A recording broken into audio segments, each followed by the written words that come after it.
Hi friends, చూడండి కొబ్బరికాయతో paint చూస్తుండు. 4 ఎకరాలు మొత్తం తిరగగా వీడికి వచ్చేసేసరికి ఒక్క పాయింట్ అయితే తిరుగుతుంది. చూడండి కొబ్బరికాయ చూడండి, అది ఎట్లా అవుతుంది చూడండి, షేక్ అవుతుంది. అట్లా షేక్ అయితేనే దాంట్లో వాటర్ ఉన్నట్టు లెక్క. అక్కడ చూడండి ఫ్రెండ్స్,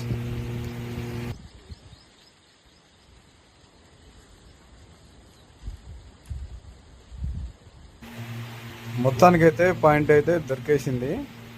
అని చూడండి, ఆయన కాలు దగ్గర ఇట్లా కాలుతో బట్టి జరుపుతుంది చూడండి, అక్కడనే ఎగ్జాక్ట్గా పాయింట్.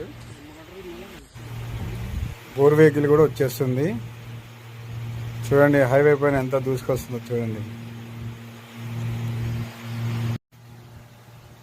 విజయ్ బోర్వెల్స్ చూడండి, అది దాని సంగతి, దూసుకెళ్ళిపోతుంది మొత్తానికి.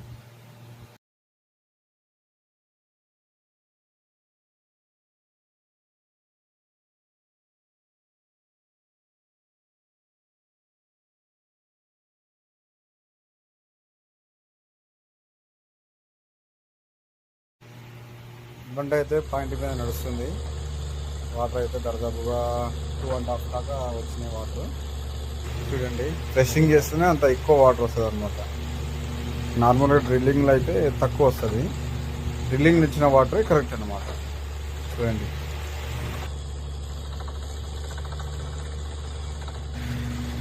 Okay friends, thank you for watching. Please support with my channel, subscribe please. Thank you.